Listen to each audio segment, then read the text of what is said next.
Good morning, ladies and gentlemen. This is the Hydragons Breath Bow Wow, welcoming you back to another Archon's Armory. Today we're talking about Primaris weapons, most specifically we're talking about the Bolter. Now, what are we talking about? Well, specifically we're going to be going over several general understandings of the new bolt weapons that have been introduced. That includes the bolt rifle, heavy bolt rifles, assault, carbine, etc. We'll be going over several different marks and patterns, things that I like, things that I dislike, and overall just talking about the Primaris weapons in general, because I feel like they're a very polarizing topic. You can either talk to people who are new to the hobby or big fans of Marines, and they love everything. They're all on board with all the different changes and designs, and they'll argue that everything is better, and that's okay, and that's cool. I really want to discuss these things at a logic and understanding level, and maybe trying to fit in some of the existing lore with some of the new lore. Because one of the constant complaints that I personally have is that GW has created a bunch of weapons and dumped them into the setting to essentially promote new models, without doing, in my opinion, the due diligence of actually explaining where these weapons came from, how they work, and what their function is relative to other existing weapons. So, obviously, this is going to be a video that goes very heavily into my opinion. It's going to be building on a lot of the building blocks we've built up, including our baseline of what the bolter is and what it does and how it functions.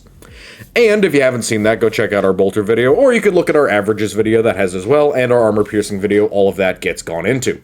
But I'll explain it real quick. So, the baseline bolter, the thing that we've been working on as the understanding of what the bolt gun, the bolter, the classic bolt gun does, statistically, it has a velocity at point blank, aka firing out of the muzzle of the gun, of around 500 meters per second, and using the extremely large, for a bullet, reserve of rocket fuel, it increases its velocity to a parabolic, essentially to a bell curve maximum of 850 meters per second. This rocket projectile, essentially, again, more rocket than it is just standard conventional projectile, has a couple of advantages. One, it has a huge amount of weight. Because it is so large and heavy, because the caliber is so large, even at 500 meters per second, which is relatively slow for a infantry projectile, it still carries an insane amount of physical force and can penetrate a significant amount of armor. But at its maximum velocity, again, somewhere in that middle zone, it's doing a lot more damage and getting higher penetration out of that higher velocity when it's essentially expended all of its fuel. So the penetration for bolt weapons in general basically bottoms out at around 25 millimeters of armor. That is the absolute lowest. The human bolt pistol, essentially, is still going to penetrate a 25 millimeter plate at standard combat ranges most of the time. Now, that is assuming that it's basically point blank or at the absolute apex of its velocity, if we want to talk about the maximum penetration, but 25 millimeters is still very, very respectable for an infantry weapon or an infantry pistol, depending upon what variant we're talking about. Now, on the upper end, arguably the top end of bolt weapons, when you talk about heavy bolters and the even bigger vehicle-mounted heavy bolters, then you're talking about upwards of 50 millimeters or 5 centimeters of armor penetration. Now, again, this is assuming, like, the heaviest of heavy bolters, but it's also assuming standard ammunition loadout, aka, we're not talking Kraken rounds, we're not talking any specialized acid or heavy penetration rounds, just the standard, bog standard, heavy bolter round. Out of the much larger, Maxima 4 centimeter bolter, can penetrate up to 50 millimeters of armor at its maximum velocity. Now, as far as what this weapon is shooting, we are going to be focusing upon the Astartes version, so not the .75 or 20 millimeter or 15 millimeter human version of the bolter. We'll be talking about the full-on Astartes .998 caliber, or the heavy bolter caliber, which is a nebulous caliber. We'll be referring to them in this video as 25 millimeter for the standard .998 caliber, and 35 or 40 millimeter respectively for the heavy bolter. Now, Why is it 35 millimeters or 40 millimeters for the heavy bolter? Because canonically there are much larger heavy bolters that are designed for vehicle use or for dreadnoughts, and then there are smaller, more man-portable heavy bolters that are 35 millimeters. Now, the 35 mil is often referred to essentially as the human heavy bolter, but don't be fooled, the 35 mil is consistent between Astartes using the heavy bolter and humans using the heavy bolter. And it's a pretty significant round. Again, it is basically a cannon shell, with its major limitation being essentially weight, velocity, and armor penetration. Again, if you were to compare a 35mm cannon to a 35mm bolt shell, the cannon is going to be doing significantly more armor penetration, but arguably, given the fact that it's a rocket projectile, and also given the fact that it has a high explosive payload, the heavy bolter might be doing more damage, in addition to being fully automatic. But baseline out of the way, there are two, arguably three, weapons that I want to highlight before we go into the discussion of Primaris weapons, because these are kind of the places from which I believe GW is pulling a lot of their lore concepts. Now, do I really think they went into all the effort to actually suss out these old concepts and try and formalize them and build them into the lore? No, I really don't, but I do think that they looked at these as a prerequisite of, hey, what can we do versus what can't we do? And I'm going to talk about where they succeeded in that, where they failed in doing that, and where I think just a little bit of a modification would actually improve the loreful existence of these new bolt weapons significantly. The first one is the Parentius, or the Parentius Pattern Solo Mark II. I'll be referring to it as the Solo. The Solo, generally is considered heretical by some AdMech folks, and again, legality is going to come up with bolt weapons, as humans are essentially the goal for this weapon.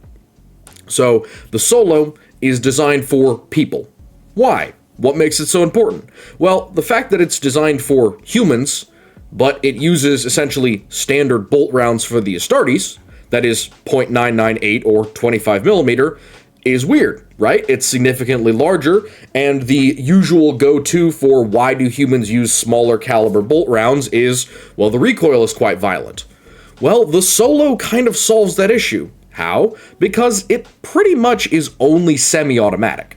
Now, only being semi-automatic seems like a downside, but that's not why I'm focusing on the Solo. The Solo is interesting because of its profile and how close its profile, up here you can see it, the longer barrel, the straight magazine, the larger central housing, and the far heavier forward frontal of the weapon, aka the front half is far heavier than the rear half, how it affects the weapon overall. So, we do know that it has three specific things that make it better than the standard human bolter. Now, you could argue, does it use Astartes bolt rounds? Does it use human bolt rounds? I argue that it actually doesn't matter. But considering how it's designed, especially that muzzle, I would say it's probably using full-on Astartes rounds. Now, what's the advantage of the Solo? Why am I bringing it up? It has three very important advantages. One, it has longer range. Yet again, another mark towards more likely being an Astartes round than a standard round. Bigger bolt rounds will have more projectile, essentially powder, or more projectile charge in order to shoot out the round for a longer distance, increasing its lethality. So, the Solo has longer range. The Solo is relatively accurate, which of course it would need to be, being a semi-automatic firearm that is used to essentially take out high-value targets. Again, it's not a sniper rifle. It is much closer to a designated marksman rifle or a light anti-armor weapon or a light anti-elite weapon. This is very effective for the forces that use it, namely planetary defense forces and rebels. Now, we'll get to that in a second, but what is the last thing that the Parentius has, or the Solo has, in its arsenal? Well, reliability. Normally, bolters are relatively reliable, but they do have a couple of problems. One, they have a significant amount of wear and tear parts. They are built very large, very heavy, and very tough, but that doesn't mean that there aren't parts of the bolter that can break. Now, apart from any electronics or any fancy doodads or doohickeys hooked onto or into the weapon, especially when used in conjunction with power armor, this is relatively common where they'll have things like mag locks and various types of integration with sights and all this fancy stuff. Absolutely none of that for the Solo. The Solo is designed like an AK, it's designed to be simple, rough and tumble, and reliable. If it breaks, it's fixable. It's generally designed not to break, and for one of those reasons, that's why it's semi-automatic. Semi-automatic weapons are generally a whole heck of a lot simpler than full auto ones. That being the case, I generally look at the bolter as being at least partially snail or spring delayed blowback. So one of the major reasons why I believe the bolter has so much recoil is because the recoil mechanism is not gas, rather it is recoil operated. If you don't know what recoil operation is, essentially there would be a spring or some other resistor inside of the rear of the bolter's housing, specifically where this little circular jibe is here. It's on every single bolt gun, so I think it vibes pretty well with this. And this snail-like spring gets compressed by the bolt of the weapon that picks up shells and is the essentially the area where the firing pin is.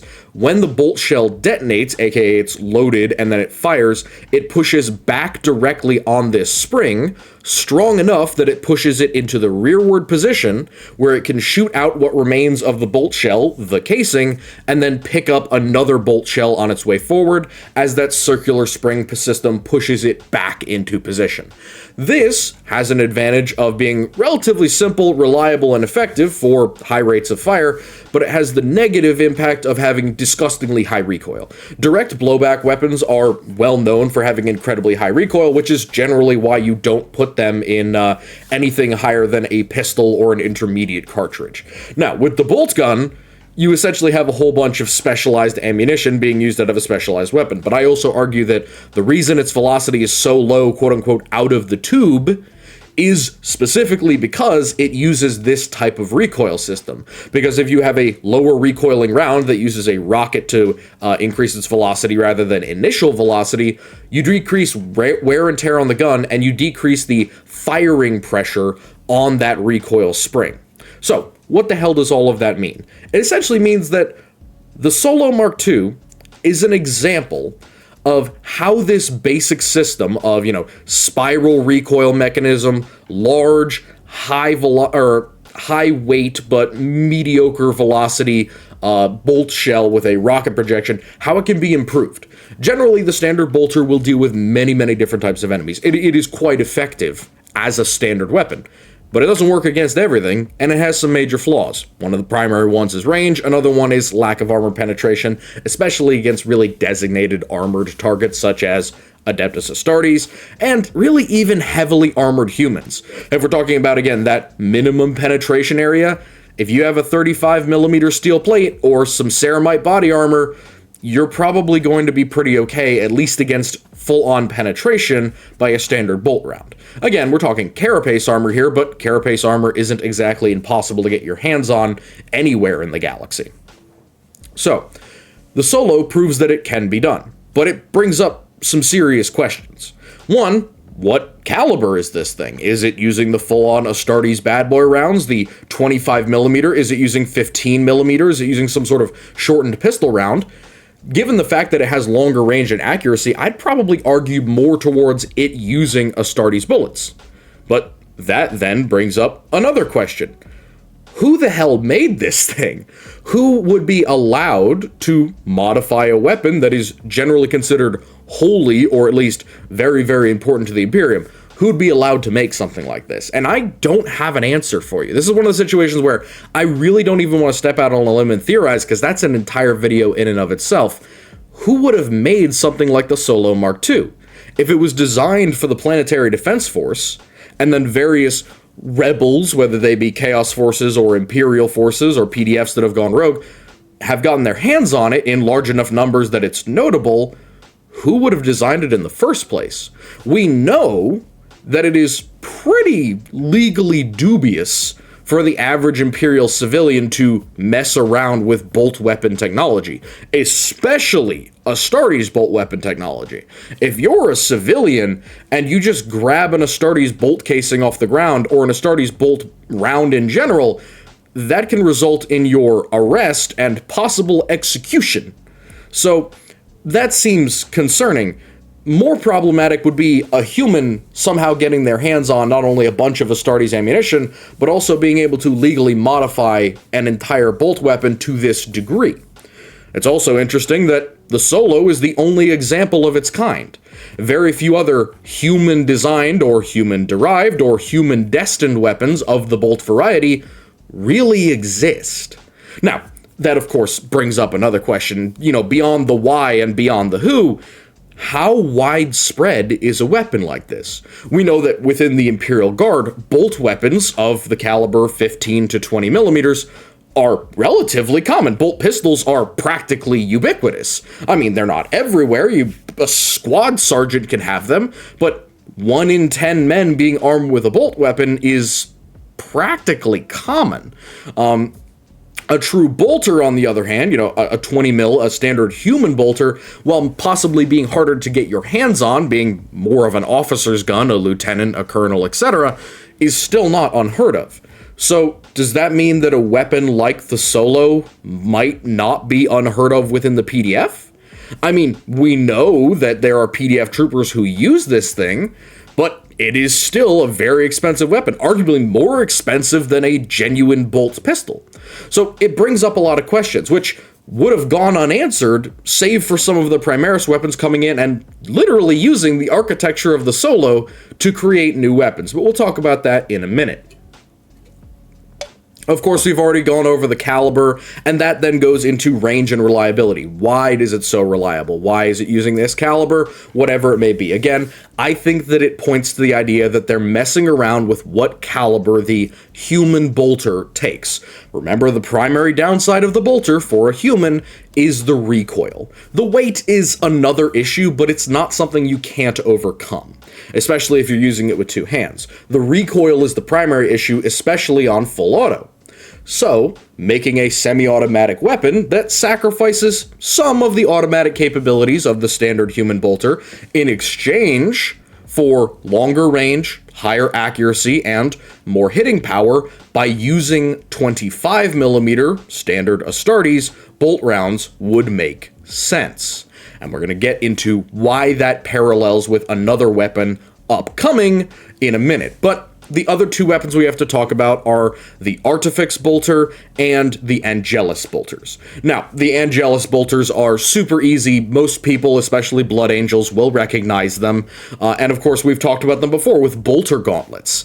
These are just wrist-mounted bolt weapons. We've seen them before. They're really not all that abnormal. Granted, the Angelus have, magazines and feeds and things that are a little bit abnormal. Arguably, I would actually say that these are better to a degree than the gauntlets, because the gauntlets clearly have a limitation in ammunition, a very significant one, whereas the Angelus bolters at least seem to hold between 20 and 30 rounds, which, honestly, considering that that's the amount a bolter would normally have, giving you a hand free while giving you a bolt weapon, granted with the disadvantages of it being on your wrist, I think is actually a perfectly good trade-off. So I don't have too many issues with that, and it sets a lore precedent that we will go into in a bit.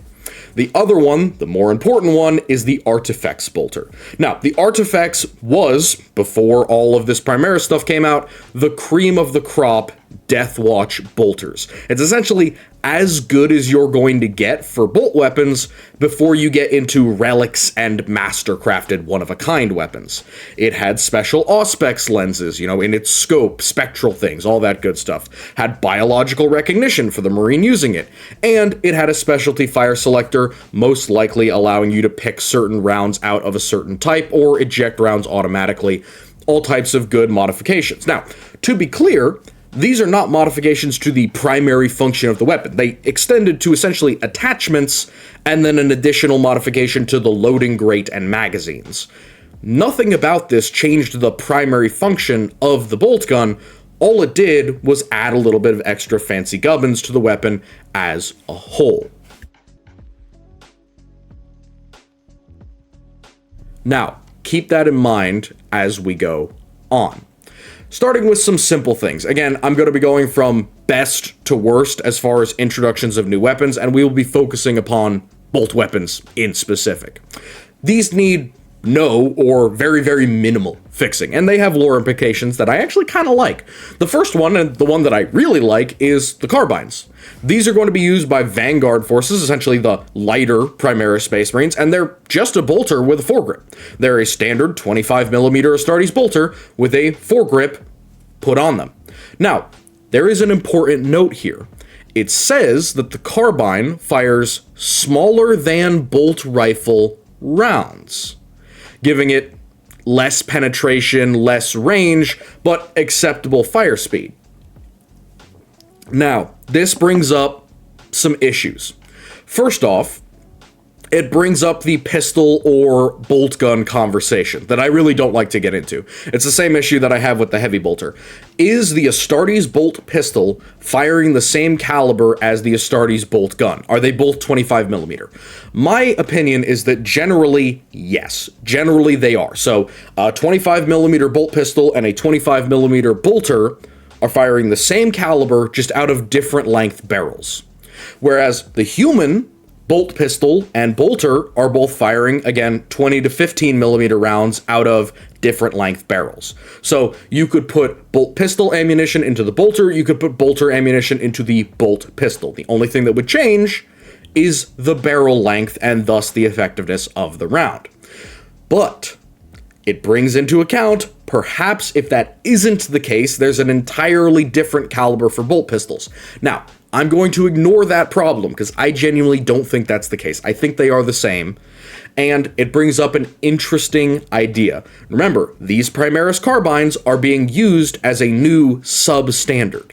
If these weapons are a new substandard, and it refers to them as smaller caliber than the bolt rifle rounds, smaller in caliber, aka smaller in diameter, it could also be referring to simply different types of rounds. Stick with me here. If we talk about a new caliber or a new type of bolter ammunition becoming the standard, aka what's going to be used in the standard bolt rifle, as opposed to the standard bolter, it would make sense that they would call a bolter, 25mm bolter, a smaller caliber, and then modifying or recycling the design to become a carbine. Because if you look at this design here for the carbine, it's literally just a bolter with a foregrip. This is a standard 25mm bolter with a foregrip. That's it. So if you were thinking about rearming your Primaris and you had a bunch of bolters lying around, because of course you would, modifying them into carbines would make sense, right? If you're going to give them to lighter troops, you have a smaller, lighter weapon that you have readily available. All you do is slap a foregrip on it to help you control the recoil and move a little bit more tactically quickly with it. That then brings up a concern. If these are supposed to be recycled bolters, which it seems like they are, saying that they have a smaller caliber round, or even a different caliber round than the standard, saying they're inferior, brings up a point. Are any of the new bolt rifles using the same caliber as the old bolter? Are any of them 25mm? If it has rifle in it, is any of them 25mm? Are any of them the old standard bolt rounds, or have we moved to a new standard without being told what the standard is? This is the point I'm going to be arguing with this video. I believe that we have moved to two new standards. One that I'm going to refer to as bolt rifle caliber, and the other one I'm going to refer to as heavy caliber.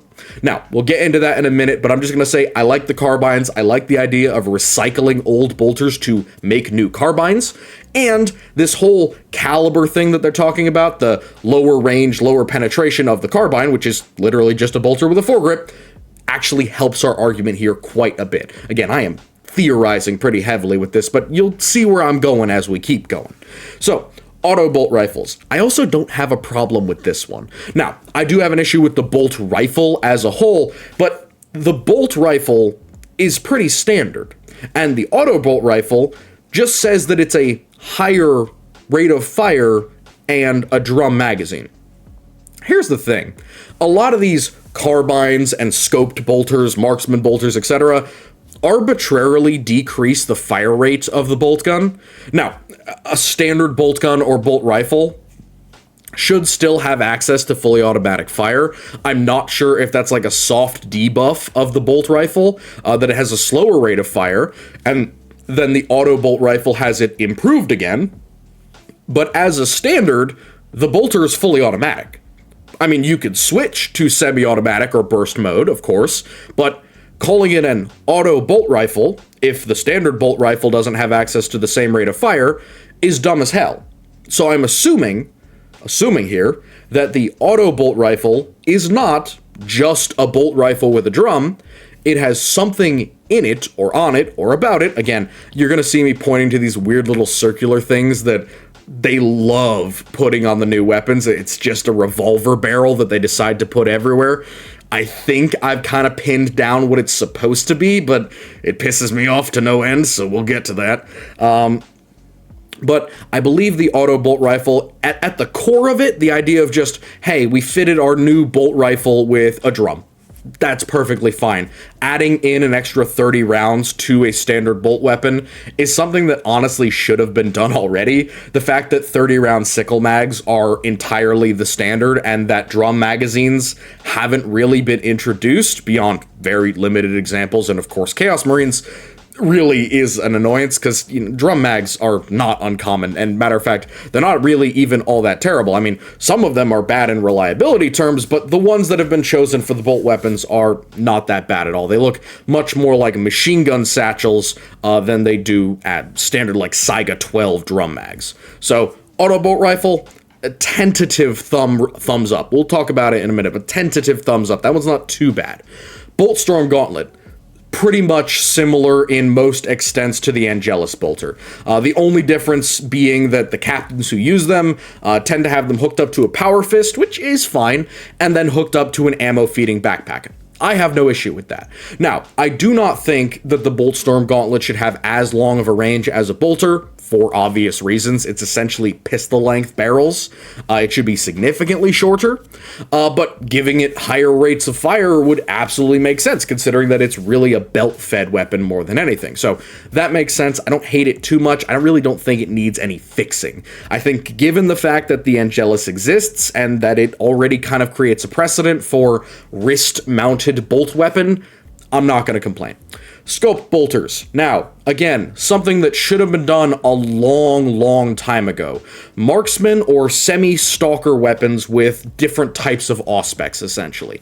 Now, these vary in type. You have auspexies that can go through walls, you have ones that simply increase range, and then you've got really high level ones that can, guide bullets around walls and shit for the sniper rifles, but we'll get to those in a minute.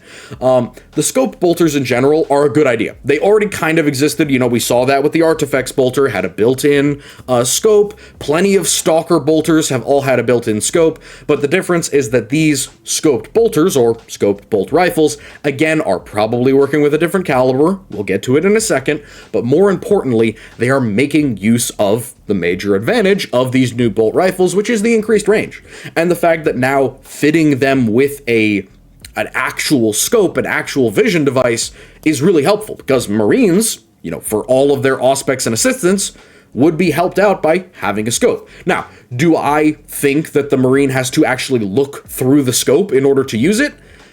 No, I think it may help, especially to balance out parallax shift between his eye and the barrel, and also to deal with things like motion, movement, etc. But I do also think that it probably interfaces directly with their helmet, because if it didn't, it would be a downgrade from the existing Artifacts bolter. So these scope bolters are great. The imagery around them is cool. I really like it. I like the idea that, again, you could aim in like a sniper rifle, or you could use those auspex, use those extra, essentially, search and vision gear to assist you in actually looking for targets. But together, taken as a whole, I think it makes a lot of sense. They do also kind of work like semi-stalkers, but none of them have a really extended barrel, which bothers me, but it also, again, feeds into this theory, this idea that, these bolt rifles are not working with the same basic caliber as the old bolt gun. I am more and more trying to think these are not the same. This weapon, the bolter, and the bolt rifle are definitely in some way in different calibers. We'll get to that in a minute, but scope bolters, thumbs up, thumbs of approval, pretty solid, especially given the fact that they also build into our theory. The Melter Rifle. Now, I did say weapons, and I also said we'd be focusing on bolters, but I had to give a shout out to the Melter Rifle. This was a really good choice for a weapon to revamp.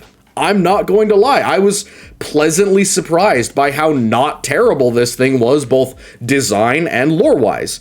They essentially took the architecture of a standard Melta weapon and then scaled it up, made it larger, gave it more ammunition, and gave it, again, that same revolving magnetic, we're going to get to that in a minute, recoil dampener. Now, do I think that the Melta gun has a lot of recoil? Probably not. But given that this is a heavy weapon, cool. This is a good choice because it takes the Multi-Melta, a great, incredibly powerful anti-tank weapon that cuts massive holes in tanks, and then it minuses the multi. It removes the second barrel. This makes it more fuel efficient. It also makes it significantly longer range than a standard Melta gun, while maintaining more ammunition, and the only downside, slightly less of a large hole done in the enemy target. Now, the Melta Rifle is perfectly good at taking out large targets, but the Multi-Melta is still going to give you a little bit more damage. I think it makes sense that the Melta Rifle is being used. I dislike the fact that they basically just took a bolter and then slapped Melta parts onto it, but considering the amount of egregious that some other designs are, I can let that one slide. Especially given the fact that, again, this is a designate heavy weapon. They've actually made something that isn't a multi-melta, a vehicle-based or a very, very heavy weapon that would be very difficult for anyone to use other than, like, Devastators, Terminators, etc. And they've brought it down to a level that, you know, the average Marine could use, like, in their normal armor. Or with some slight modification, again, a la early Devastators or, you know, different types of Marine armor. I like the Melta Rifle a lot. I think that it's a good kind of conservative look at improving a standard weapon design. And I think that there are no really bad flaws as far as what exists of its lore. So, just to give you some theoretical ranges, now that we're going into perhaps the more theory area of the video of things that I think need a little bit of a change, we're going to be talking about max effective ranges. Why does this matter? Well, when we're talking about Astartes weapons specifically, we have several different levels at which the weapons are effective. For the pistol, you're essentially going to be most effective within 50 or so meters. Now, above that, it doesn't mean that your weapon's just completely useless, but it does mean that your accuracy, especially, not to mention your armor penetration, is going to suffer. The bolt pistol's round essentially is firing out of the tube at, you know, that normal 500 meter per second speed, igniting very quickly within, I would say, probably less than 10 meters, and then burning all of its fuel to its maximum velocity, somewhere around 35 to 45 meters, and then slowing down slightly, but still hitting at a relatively decent pace at around 50 meters. Now, can it go out dramatically beyond that? Absolutely. If you aimed well, you could knock a target at twice that range with the bolt pistol, but you will get not nearly as much effectiveness out of it. I'm just talking about maximum effectiveness in terms of accuracy and armor penetration. So the pistol I would put at around 50 meters. For the bolt gun, significantly more. We're talking about a longer barrel. We're talking about more shot time for you to actually accurately aim the weapon, aka time that is expanding in the chamber and then getting an opportunity to, you know, be rifled and spin. The bolt pistol round is literally going through a quarter of a rotation or less before its jets ignite, and then you're just relying upon RNGesus and the jet wash of the actual bullet to see you true. The bolter has a lot more time, relative, you know, milliseconds, but relative, where it can spin the round and provide it some stabilization and pressure before it leaves the barrel. At which point, the rockets will ignite and continue on. Now, I think the bolt gun is most effective here, under 450 to 500 meters. Now, can you hit a target beyond that? Absolutely. But it's going to be most effective in a wide range. I would argue that it reaches maximum velocity somewhere within the 250 meter range. Why is it so much larger than the pistol? Mainly because it's a much bigger, essentially, pool of not fuel, excuse me, pool of push behind the barrel. So when you have a larger expansion chamber, you're essentially giving it more time to eject out and then activate. So is it a massive difference? Not necessarily, but it does mean that the bolt rifle is going to have a bigger sweet spot than the pistol. It's going to have higher accuracy, and it's going to be less susceptible to things like tumbling or poor spin ratio like the bolt pistol. So I think it's going to reach its maximum effectiveness somewhere around 450 meters. It's going to be most effective between 300-ish and 400-ish meters. That's where you're still going to get decent accuracy, you're still going to get acceptable armor penetration, and somewhere within there, you're going to meet the apex of that kind of graph, that bell curve, where it reaches maximum velocity, and then it starts to decline. Could you knock a dude out with a bolt round at 1,000 meters? Sure. Is it going to penetrate armor at that distance? No. Is it going to be all that accurate outside of 300 or 400 meters? Also no. Remember, rocket propelled also means rocket accuracy, which, you know, it's a bolter. They're pretty accurate. Okay, pretty accurate is a very, very loose term, and the fact that it's a bolt weapon does not mean that it's just immune to the ravages of standard ballistics.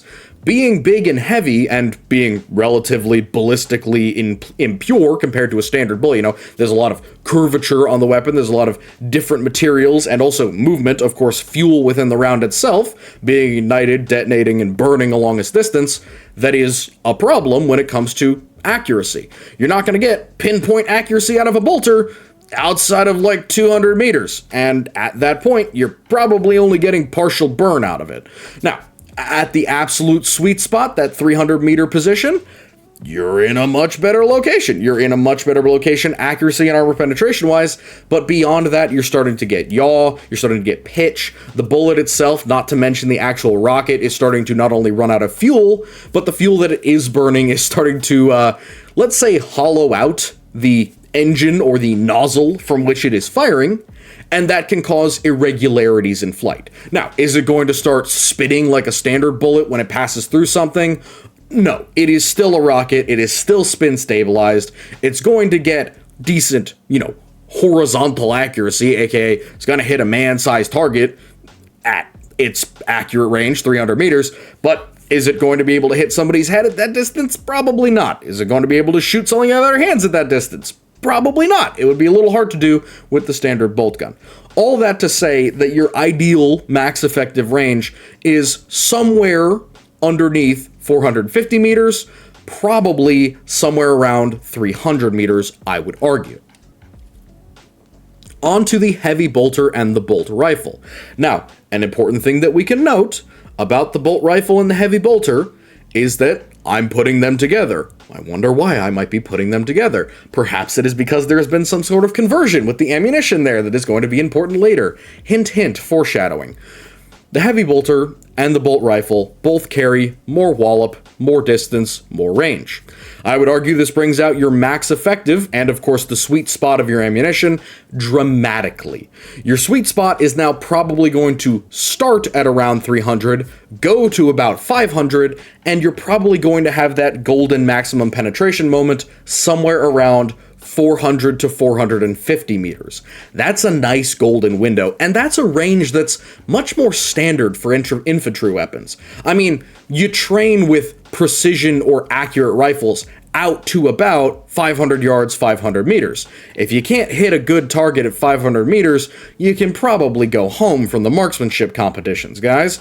And the fact that the heavy bolter, a area saturation weapon, and the bolt rifle, a weapon that is supposed to replace the bolter in terms of accuracy and lethality at range, that is a pretty good spot for it to be meeting its golden point, you know, upward of 400 to upward or below 500 meters. That nice, accurate spot. And it puts the Marine at much more of an advantage than he used to be with the good old-fashioned bolter that probably peaked somewhere around 250 to 300 meters, and then outside of that suffered significant range disadvantages. Now, I would also argue that the heavy bolter, being a area saturation weapon, is usually made with slightly less concern to its perfection in all components and everything of that kind, especially because it can be made by gosh darn anybody and not just by the Adeptus Mechanicus for the Adeptus Astartes. The bolt rifle, on the other hand, that one's going to have no technological defects. We've already been told that, but it's going to probably peak again outside of 400 meters and then inside of 500 meters. Very, very good spot for it to peak, in my opinion. The Stalker Bolter is going to be about the same. The only difference with the Stalker Bolter is its longer barrel. In my opinion, that pushes out the standard bolt round, the standard 25mm, out to that longer distance, aka it's going to peak in and about around 400 meters, again giving it an extra 100 meters on top of the standard bolter, and then peak somewhere around 450. I think that the sweet spot's going to be a lot smaller. The Stalker Bolter definitely wanting to hit something in that sweet spot, giving its probably lower caliber, lower velocity, but still a very, very good improvement over the standard bolt gun, which nowadays is the Primaris carbine, most likely. On to minor adjustments, aka things that will cause a problem with the lore if they are not addressed in some capacity. 10,000 years of Belisarius Call. That one is a thing that is going to need addressing. Now, first off, let's just get the initials out of the way. Heresy allegations. Is Belisarius Call a tech heretic for all of the things that he's ever done? Be it messing with the Emperor's greatest Astartes, creating artificial intelligence, either intentionally or by accident, multiple times, or, messing around with the bolt gun for a really long period of time to the point where he created his own bolt gun. I hate to break it to you, I don't really think Call is that much of a tech heresy guy. Now, hear me out, because there's very strong opinions on, yes, the Mechanicus should absolutely kill Call because he's a tech heretic, and no, he didn't do nothing wrong. I'd like to point out, tech priests have been killed for less. Tech priests have been lynched for less than Call has done in terms of heresy. Now, I am not an Adeptus Mechanicus simp. I have no interest in their internal politics. The fact that people have come at Call multiple times is absolutely zero, none of my business. But I'm just going to put to rest, we're going to be able to assume, in this case with the bolters, that Call has not committed any major tech heresies. Now, why do I have to say that? Mostly because it frees me up to make a couple of assumptions about the bolt rifles in general. Because if he doesn't do anything that is directly heretical, that means he's working at least marginally within the extant technology of the Imperium, and that means we can assume a couple of things. So, second question, is all of the things that Call has done too much for one priest's plate? Generally, I would argue yes. Unfortunately, he's been around for 10,000 years. So that is a pretty good argument to say, yeah, he probably has had enough time to do a lot of these things. He's quite industrious, we know that. He's incredibly active. He has many different projects in the active works with due dates and deadlines set to essentially corroborate with one another. Now, while I dislike that view of tech priests, because god damn it, if every single tech priest was as active as Belisarius Call, the Mechanicus would have just won the setting already, because holy crap, is that a lot of projects at one time? But let's be real, 10,000 years is plenty of time to get something done like what he's done with the bolter. Now, that's assuming that it is the way that I say it is. That's assuming that my theory is accurate. It would not be too much of a change for him to complete this task. So I don't think that's too much of a throwout for Call. I don't think it's too much for his plate. A Deus Ex Machina to add things into the setting. Okay, that there is a pretty legitimate criticism. I'm gonna ignore it. Here's why. Now, Deus Ex Machina, the assumption that some god entity, Games Workshop, has dropped this character into the setting in order to create new technology that shouldn't exist, or that wouldn't exist without him, and then are using him as a gateway to drop in all of these new things so that they can sell more models. While cynical, this is not necessarily inaccurate. I would also like to point out, though, that if not Call, then who? Who did the Adeptus Mechanicus have who could really fit this plate? Now, do I think that it should have been Call alone? Do I think that it should have been Call and a cabal of friendly priests? No, I think this should have been multiple different, essentially, expansions over several different priests. For two reasons. One, I love giving the Adeptus Mechanicus guys more fodder and more priests to be friends with. I did not like, as did many of my Adeptus Mechanicus friends, when they just dropped Call as a model drop and added all of this new stuff around him, and didn't catch up on any extant or book characters for the Adeptus Mechanicus. Now, there are books that supports Call existing. There are books around his creations, which we'll get into eventually. I do say that those are pretty nice, but I do also want to point out that there were plenty of people who were not happy with how he was introduced, because it felt as if he had been dropped into the setting in order to achieve goal. You know, the creators had a problem. They're having a power struggle, and they're having power creep within certain factions that can't be balanced out by the Adeptus Astartes anymore. So they dream up a solution. Create a guy who can essentially have been there all along, wahahaha, and has brought with him a literal generational leap forward in technology that was completely impossible for every single other person in his subfaction until that point.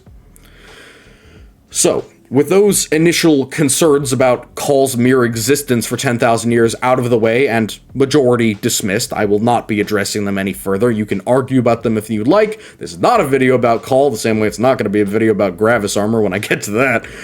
But let's talk about something specific. What is my theory? I've been alluding to it. What the hell am I talking about? Extended bolter rounds versus caliber. The Mark II bolter that Call creates.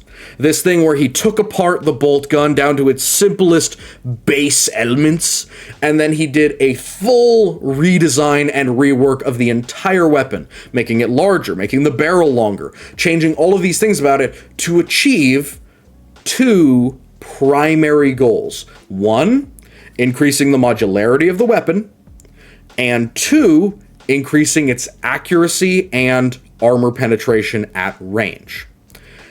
This gives us a conundrum, a primary one that I think we need to solve right here, right now. Did Call take a bolt gun and increase the caliber, aka make the diameter of the bolt rounds larger to accommodate heavy bolter rounds? Or did he take the bolt round and increase the amount of propellant or rocket fuel, or jet fuel, whatever you'd like to call it, solid state fuel, that is inside of the round, extending it laterally, so extending the length, but not the diameter? Now, if you know anything about armor-piercing rounds, increasing the velocity without increasing the diameter is generally a good way to both increase accuracy and increase armor penetration. For example, a lot of the early anti-tank guns that were very successful weren't the standard anti-tank guns of the day. They were anti-aircraft guns that were then given an armor-piercing round. Why? Because anti-aircraft guns had to have a high ceiling, aka an extremely high range, and in order to achieve that range, they had to create a very long casing of the ammunition with lots of powder or propellant in it so that they can achieve higher velocities, pushing the shell out to longer and longer ranges. This didn't increase the caliber, the diameter of the round, it increased the essential length of the round. It increased how long the bullet was tip to tail, rather than increasing the size, the diameter, how fat it is, the caliber. So I think that with the Mark II bolter, rather than increase the caliber, which would have messed a whole bunch of things up, including the actual size of the weapon, its function, its recoil, its weight, its capacity, etc., I think that he simply increased the length of the cartridge and packed in more propulsion powder, essentially, just more powder into the bullets, or more fuel into the rocket. It doesn't really matter either way. So I think that is the case, and I'm going to be sticking with that. Essentially, the bolt rifle is using the same 25mm caliber bolt round, but has had an extra, essentially, I would argue somewhere around 10 to 15% added onto the back of the cartridge just in propellant powder. So it's entirely just adding more speed to the standard bolter round, which extends its velocity, its accuracy, its range in conjunction with the new barrel, while not massively increasing the recoil. Now you might ask, how does this not increase the recoil dramatically? You're theoretically adding more weight to the round in terms of fuel, and you're also theoretically adding more weight to the round in terms of range, propellant, all of that stuff, and all these attachments, all of these extensions to the barrel. Certainly that increases the recoil. That's the thing. If you increase the weight of the gun and of the auspex and the accuracy stuff and all that, if you increase that, you are actually decreasing the overall felt recoil. Slightly. Not dramatically, but slightly. So, this will have more recoil. Yes. And that's why, Primaris tend to use the weapon on semi-automatic or burst instead of just ripping full auto. Now, you can rip full auto, but doing it with, say, one hand is no longer an option. And the bolt rifle is clearly designed for more accuracy. Obviously, this would jive with the idea of a extended bolter round. So, I think that the increased weight, the increased length of the barrel, and the added-on auspex, extra pieces, and the bulk of the weapon are designed to counteract the increased recoil, or the increased felt recoil, of that extended bolter round. Now, another problem I have. Why the Mark II bolter, the title Mark II bolter, is a problem, but not the bolter Mark II. Seems innocuous, right? Seems pedantry or petty. Why is the Mark II call bolter not a problem, but the bolter Mark II not a problem? The difference here is pedantic, and it lies in the semantics of 40K technology. The difficulty is the same difficulty as introducing any new tech, as opposed to reworking the old and walking that fine line without causing more problems. How do you do it, right? Because if Call just came out and said, I've created a new Astartes bolter from scratch that works completely differently from the standard bolter, it uses a gas system and solid rounds and no rockets anymore, we would all hate it, right? It wouldn't fit with the setting, it would be incredibly annoying, and of course, we would think it's just objectively worse, or it's stupidly better for no reason. So, the thing that I've just explained to you, all of these modifications up to this point, haven't been too bad, right? They're all generally okay. None of them are particularly game-breaking, but here's the problem. How do you do it?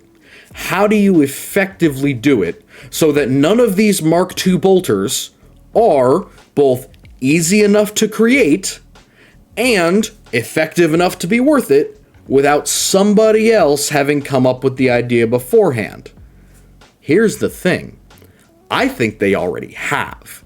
I think the Solo, the Parentius, that human-style semi-automatic bolt weapon, is kind of where both GW and or Call were pulling from when they thought about the bolt rifle. They're like, okay, we need to increase the lethality of the average Marine. We need to make the guns bigger for whatever reasons, for PR reasons, whatever. We need to think about how to do this without breaking the lore, because we can't introduce new technology. That's a problem, right? Primary new technology is really hard. The Mechanicus are very retro and backwards. They don't want to just create stuff out of nowhere. That would be very, very bad for the setting, and it would set a very, very bad precedent for the future. So, they need to calmly release something like this. And to everyone's eyes, the Mark II bolter is exactly that. It's the same thing, but better. That's a problem. There's the problem. Yes, it solves the initial problem of acceptance and being a weapon that can be in the setting, but it creates a lore problem. If it's the same thing, but better, why? And to this point, I have filled in the gaps for you, but the official lore has not. The official lore has not told you what the caliber of this is, other than saying it uses bolt rounds, or Astartes bolt rounds, perhaps. It doesn't tell you what makes it so much better than the standard bolt gun, to the point where the bolt gun has now drifted into obsolescence as a recycled carbine. Now, you could say that that's a bit of an exaggeration, and that's okay. That's a fair criticism of just my theorizing in general. But just to be clear, they needed to make a type of weapon that would fit this integration issue, this problem. So the lack of integration can be summed up as just one simple mantra I like to use. If it was that easy, why has nobody done it already?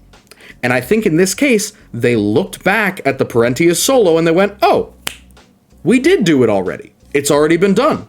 Extend the barrel, change over the device of the recoil to be much simpler, increase the weight to help deal with felt recoil. Bing, bang, bada, boom, hands clean, job done. Now, that solves the exterior problem. Sure. It doesn't solve the interior problem. Now, I've attempted to do that for them with this extended bolter round versus caliber. One, because I don't like the idea of the standard bolt weapon using a completely different caliber, no longer 25mm, now 35mm or 28 or 30. Completely unnecessary. You do not need to do this. Modifying a standard bolt round to increase the amount of propellant used is much easier than creating an entirely new standard template for a bolt round.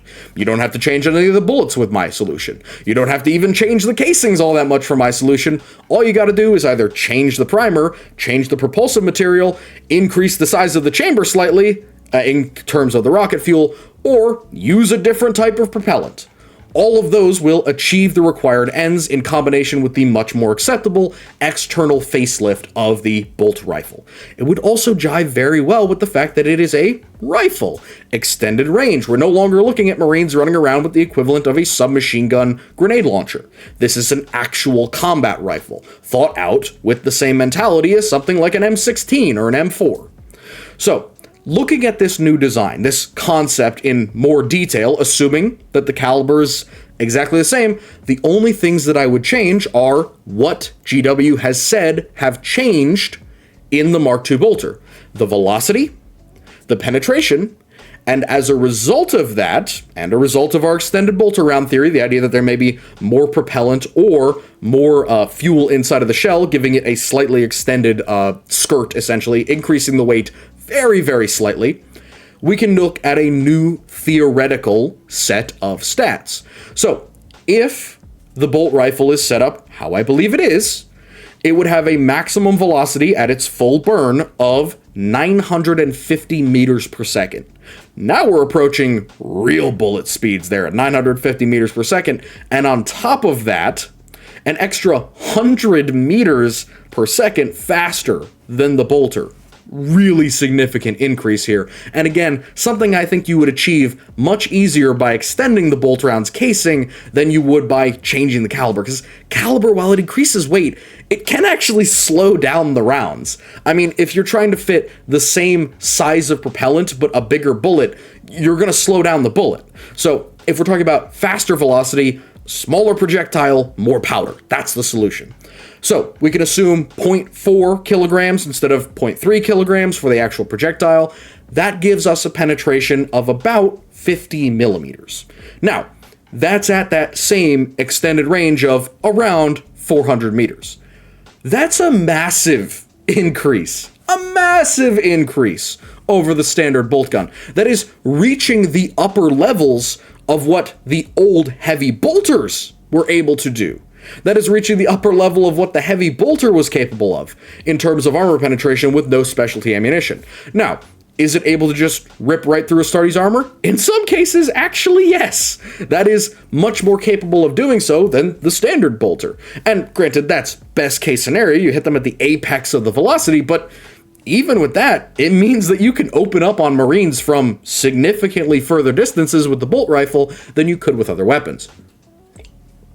It also means a blanket increase in armor penetration over that entire bell curve. So, this integration fix that I've done, the minor adjustment that I would like to do, comes with one major caveat, but I do like this solution, this idea. And I've been spending a lot of time, as you might be able to tell, poring over all of this and trying to fix, or more accurately, unfuck some of what has been left unsaid, or very, very quietly said, or said and didn't make any sense. So, I would like to add one important caveat to this.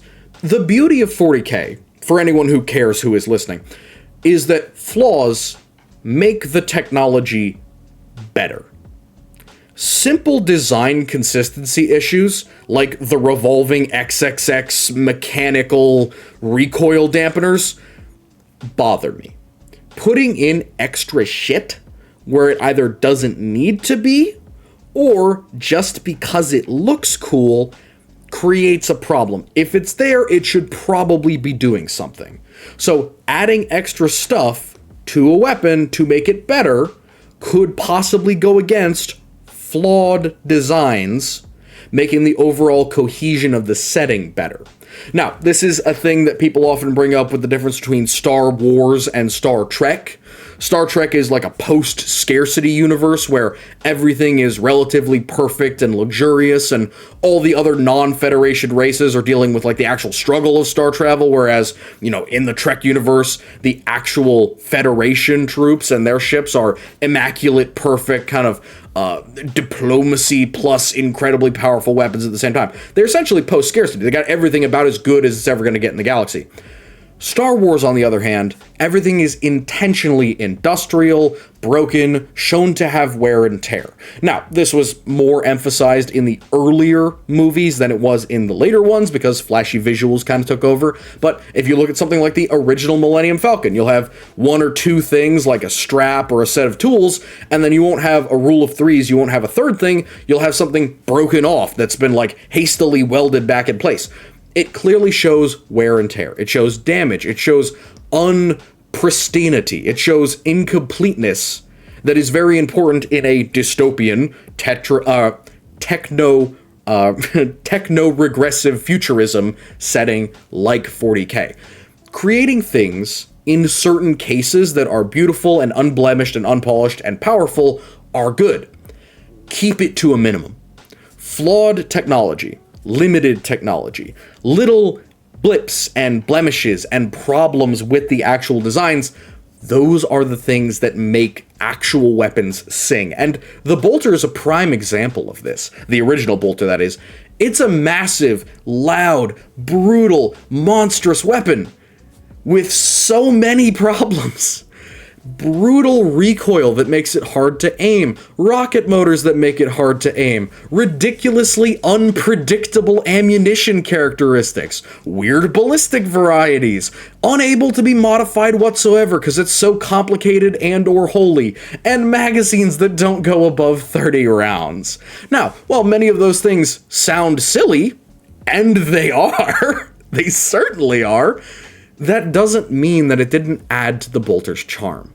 That doesn't mean that it didn't add to the brutality and the beauty of the Space Marine when they used these impure, imperfect weapons to carry out the Emperor's justice. It is the flaws in 40K, the imperfection, the retro in the techno-retro futurism that should be brought to the fore with most weapons. Now, I understand that doesn't sell, and that's perfectly fine. I'm a chaos guy. It's none of my business to point out that things shouldn't be perfect on any side of the galaxy, barring a few. But it is one of the primary complaints that I have about many of these new bolt weapons. Speaking of primary complaints, let's move on to a much more touchy area of the bolter's new lore. The serious problems. Things that desperately need a concrete solution. A yes or a no. A positive or a negative. And no, it doesn't work like that, or yes, it works like that, here's why it's not terrible. First off, the heavy bolt rifle and Gravis in general. Now, immediate question, why Gravis? Gravis cool, armor cool, big armor, work like Terminator, really good on tabletop, broken as shit on tabletop. Here's the thing. The issue with this is less of my problems with Gravis, which are extant, and I've talked about them before, and more the problem of how the heavy bolt rifle and Gravis and other Gravis-specific weapons feed off of each other in a negative loop. We'll get into that in a second, but just primarily looking at the heavy bolt rifle. Saying that one weapon is better, either due to caliber or any other solution, but it's armor limited, doesn't make any fucking sense. At all. At all. Now, Gravis in general is a gray area. It's like, how strong is this in comparison to Terminator armor? Well, it gives you relatively similar protection to Terminator armor. Why? What gives you Terminator level protection here? This is, a little bit thicker, a little bit beefier, definitely covers more of your body, but laminated thin plates is not the same as monolithic huge plates. So, I have a problem with that, but this is not a Gravis video. It's not even an armor video. It's just the fact that Gravis's quote-unquote improved strength gives them the ability to use these armor-locked or armor-limited weapons. Now, you might say, well, of course you can use the heavy bolt rifle without Gravis armor. No. No, the lore will tell you. No, you are not. And I disagree with the lore in this case. Why the fuck can't I use a heavy bolt rifle? Why can a normal Marine not use the heavy bolt rifle? Now, you might say, well, that's effectively. Without the Gravis armor's increased strength or its improved systems, it would simply have too much recoil. Why? Why does it have too much recoil? Doesn't it use bolt rounds? Doesn't it use the extended bolt rounds that the bolt rifle uses? I can use a normal bolt rifle with normal armor. Why does Gravis require, in order to use the heavy bolt rifle, why? I have a theory. It's a minor one, but it would make sense. A standard Marine struggles to effectively use the heavy bolter. A standard Marine struggles to effectively use the heavy bolt rifle. Considering what we have theorized about the bolt rifle, the standard one now, being just a increased velocity version of the standard bolt round with an extended casing and more propellant, could we then extend perhaps an idea that the heavy bolt rifle is a bolt rifle rechambered for 35mm heavy bolter rounds? Now, before you chop my head off, allow me to posit a theory. The reason that Gravis limits how you can use this and the fact that normal Marines would struggle to use the heavy bolt rifle is because, rather than being a rechambered standard bolt round, it actually uses standard 35mm heavy bolter rounds. This would explain its higher caliber, higher damage, but also the reason why its much increased range, size, length, and weight, and the addition of another stupid roly-poly recoil. Again, this magnetic recoil dampener thing, the idea that the recoil spring or the recoil tube essentially passes through this magnetic thing and that slows it down, that's the best example I could possibly give you of what the hell this might do. Otherwise, it's just a stupid little BD bob that they dropped into the guns. I'm not going to complain anymore about it, because if I do, I will go blue in the face and have a actual conniption, but that's my only theory as to what the hell this thing is. It rotates, it has a set of magnets inside of it. The rotation allows it to pull forward on the typically overstressed, essentially bolt spring that is, again, recoiling into the back of the gun here. Think of it as if it were moving the action open and backwards, recoiling like a snail into the rear of the gun. This magnetic thing slows down that speed, so almost like good old-fashioned roller delayed blowback. It was something that we had back in the 30s and 40s. It was a two-piece bolt that when the recoil, that would normally be direct recoil or flat recoil like a bolt gun, when that would have come back, the roller delay allowed it to kind of hook up or friction up with several pieces of metal, kind of like the good old-fashioned straight recoil would do, and then rather than just pushing it back with weight, pushing it back into position, it would slow down the travel of the bolt, allowing a weaker spring to slow it down effectively, and then push it back into position, picking up a new round and firing again. That's a good example of how this might work. But in general, I do think that it would make more sense that the heavy bolt rifle, given its limitations and given its improved accuracy, ability, damage, etc., would be using heavy bolter rounds, standard 35mm rounds. Now, that's just a theory. I don't have anything backing that other than the fact that it has these limitations, and it seems to do both more damage and be significantly larger than even the bolt rifle.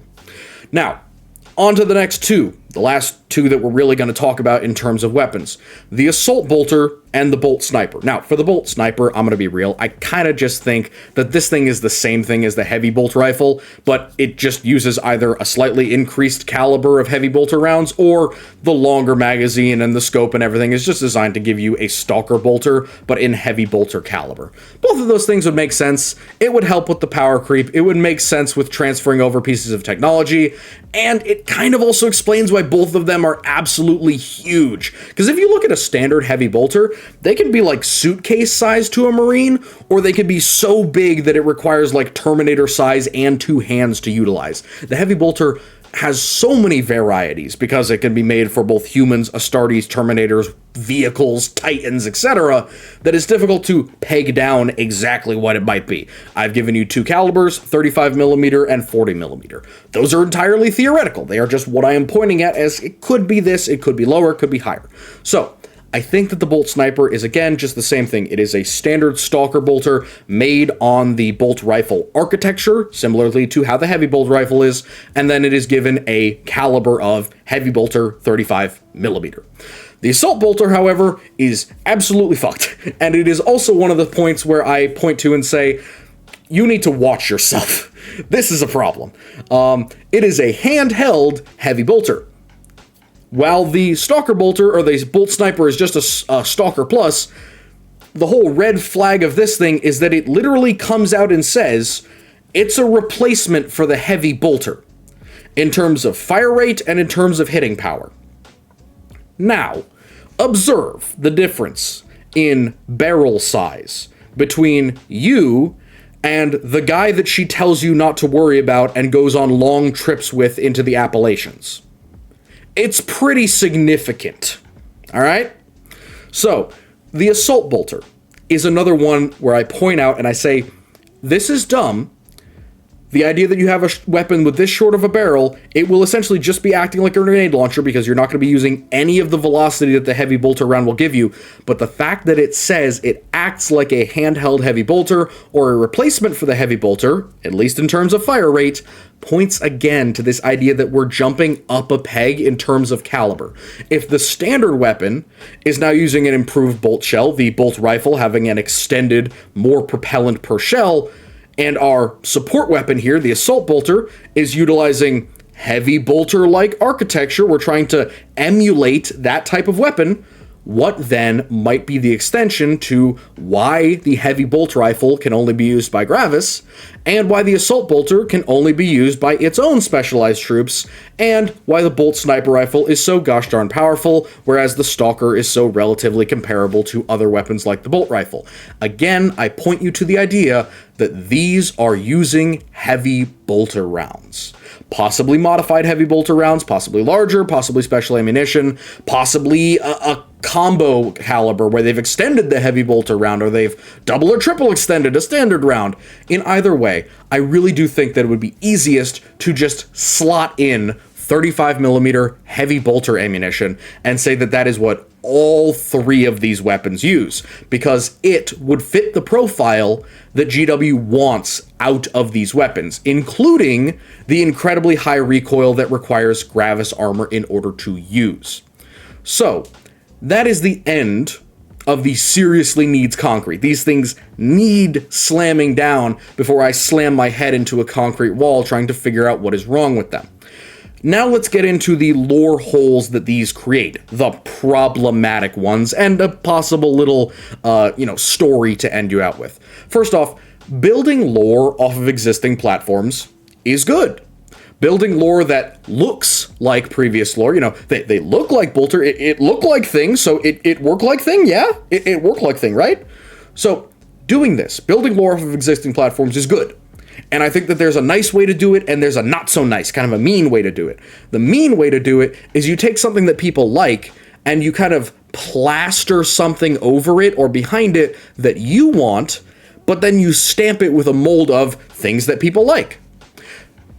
You can kind of see where I'm going with this, right? They took a concept that they wanted, heavy, specialized, armor-piercing, or better-than-X type of weapon, and then they slapped a Bolter skin on it and basically called it a day. Now, how can I say that? They're the guys who create the lore. Why would you say something so unkind or so untrue even? Let me be clear. They could have put calibers to these. They could have put ranges to these. They could have put velocities to these. They could have put weight to the bullets. Any of these things could have been done and were done with the original bolter. Now, there's been revisions and changes over the years. It's changed many, many times. But you could at least give us something to start with. That is a necessity if you want to avoid the problem with basing things on existing platforms.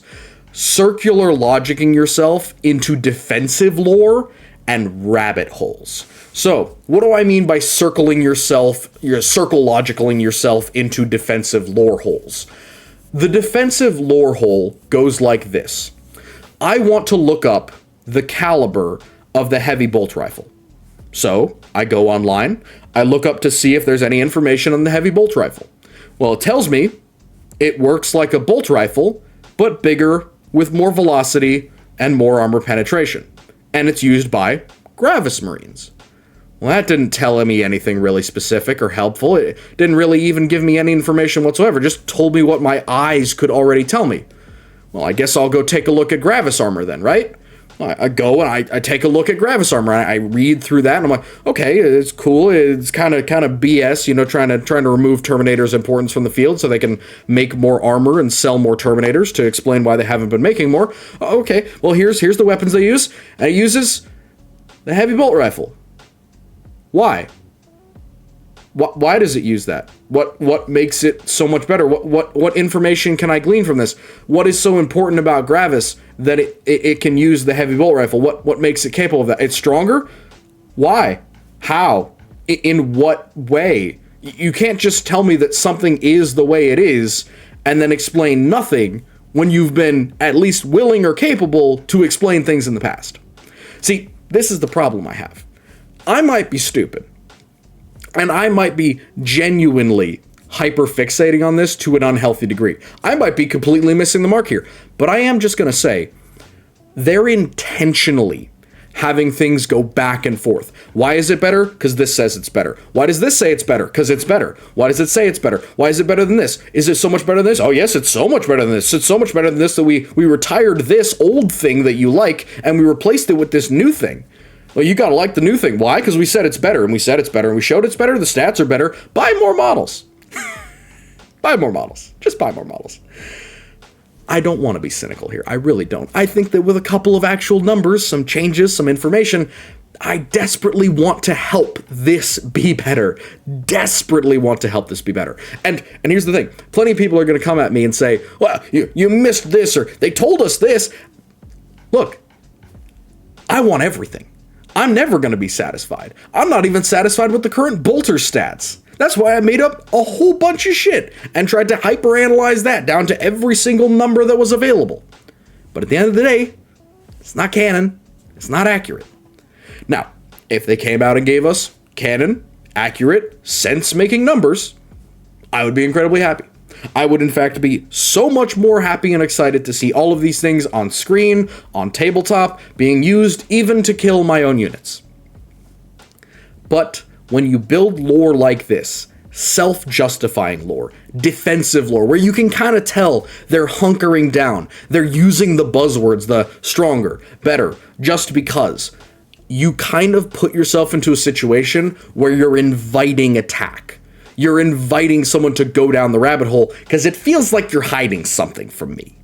It does. It does feel like you're hiding something from me. And I will continue to dig, and I will continue to theorize, and I'll continue to make videos so long as I feel like you're lying to me or you're hiding something from me. I'm going to keep going. So, there's that. Secondary, self-justifying versus legacy design. Why they might be using the heavy bolter as a platform for a new velocity and weight baseline. Now, this is going to be real short. We've gone over it in the past. Why might they be improving? One, power creep. There's been massive power creep in 40k. Nobody is going to disagree with that. Whether it be the Votann, whether it be the Tau, whether it be Chaos itself, which I agree, Chaos has experienced some real power creep over the years, both in lore and in the tabletop. So have plenty of other factions. So the Marines needed a facelift. Of course, I don't disagree with that. I do think that there's good and bad ways to do it, and I think I've outlined some of the better ways or some examples of how they could have improved it in this video. But, just to be clear, this is going to be the new baseline. This is going to be the new jump where Marines are now on top again because we've given them all of these extra powerful, extra gooder weapons and equipment that their best, most expensive units are going to be equipped with. So, the heavy bolter becomes a new baseline. What does this do to the setting as a whole? If the heavy bolt rifle, Gravis armor, bolt sniper, assault bolter are using heavy bolter rounds, or something equivalent, and then the bolt rifle, the new standard, is a dramatically improved version of the standard bolt gun. Well, this effectively devalues every single other weapon used by infantry in the entire game, including other Imperial weapons. How am I supposed to be afraid of an Imperial Guard heavy bolter when the assault bolter and the heavy bolt rifle exist? How am I supposed to be afraid of a standard Marine with a heavy bolter when Gravis armor heavy bolt rifles exist, or suppressor versions of the heavy bolt rifle? You see how using a legacy design can actually devalue the original design. If I take something and I change it, say I take somebody's vanilla sundae and I put 1,000,000 pieces of candy on it, have I really improved it? Or have I just made the original product worse? Some people are going to be happy, hey, candy, yeah, grab, eat all the M&Ms, happy to eat it, and then get to the vanilla ice cream at the bottom and go, cool, that too. Some people are going to do that. And I don't blame them at all. Eye candy's lovely. I get happy about some things sometimes, but being a little bit slower, thinking about this a little bit harder, taking a little bit more time to consider the implications of our actions here, you have kind of ruined the original product. In comparison to a heavy bolter, there are now many options in the setting that make this primary support weapon pathetic in comparison. Now, there's plenty of arguments against that, but the introduction of these things decidedly widens the field. Not to mention the absolute uselessness that will now be standard bolt weapons used by all humans across the entire setting, including the Imperial Guard. So, again, I just want you to think about that when these things get brought up. It's not a critique of anyone for their enjoyment of these things. I do not think that it's wrong of you to like these. I don't even dislike these. The only ones I really dislike are essentially the locked version of Gravis and the Assault Bolter, because it's silly. Those are the only two that I'm really like, God, I'm gonna ignore those. But most of them are pretty okay. Most of them could really be fixed with a tiny couple of words changed, or even one word changed around in order in terms of the call pattern bolter. Change one word around, a little bit of lore, I'm happy as a clam, happy as a peach, no problem whatsoever, I'll eat it up. Leave it as it is. I got questions. Finally, let's get to an example. And people may be, of course, arguing with me about all of this is preposterous, it's silly, people can love what they like, and you don't have to hyper-analyze things. I'll give you an example. Why do people love, the people who do love, why do people love the chain glaive, but no one cares about a large chain axe? Not a named chain axe, we're not talking about Gorefather here. Why do people like the chain glaive more than they would like a big chain axe being added back to the section? So, for example, if we're talking about Night Lords fans, if I were to give them a chain glaive as a standard weapon in their new codex, the Night Lords, they get their own codex, and a chain glaive is now within it, and it's got acceptable stats, but it's nothing too incredible. Why would they care more about that than if I had given them just a big chain axe instead? Now, the answer's fairly obvious, right? There's a personal connection there. There's some identity shared between the Night Lord and the chain glaive. Kind of similar to the way that there's identity shared between the Imperial Fist and the Bolt Gun, or the Night Lord and the Lightning Claws, or the Black Templars and the Power Sword. They're mutually identifiable in a way that, anyone and their mother would be able to understand that A goes with B. And that if you put A and B together, this is a positive, generally. But a big chain axe, while technically better than a chain glaive, and maybe on tabletop it's far more powerful and strong, and maybe in effect on the setting it matters more, or it's been put in a book or something that makes it sound so cool, you're not going to get the same personal connection that a Night Lord will have with his chain glaive. It's not going to happen. You can try as hard as you'd like. You can put as much candy on the sundae as you'd like. But at a certain point, you're losing something. Whether you're losing interest, attention, or you're losing some sort of input, perhaps once the design goes another generation and it truly starts to forget about where it came from. But I just caution you against trying to put big chain axes where a chain glaive will do. There are small, minor, genuinely lore-friendly adjustments to weapons that can be done in an acceptable way before we have to go full Scorched Earth Deus Ex Machina and theoretically endanger what we all enjoy, which is the lore.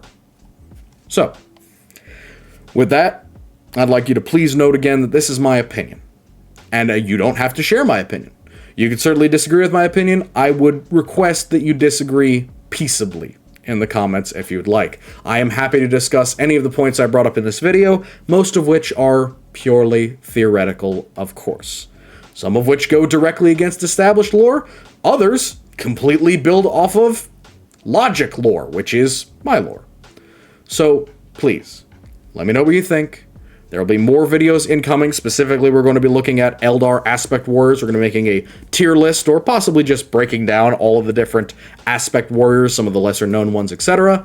And credit for this video, of course, goes to Games Workshop for all their love and care, Konstantin Porborov, Edward Bocard, Daniel Purnama, and Tahang Duong. I really hope that you enjoyed. It's such a pleasure to get this out.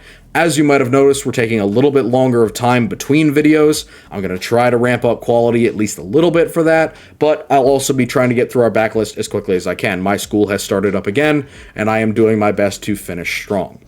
In either and any case, remember to leave your ideas for videos down in the comments or on my post where I left for added video ideas. I've already gotten 3. You guys are amazing. And I wish you all a lovely good night.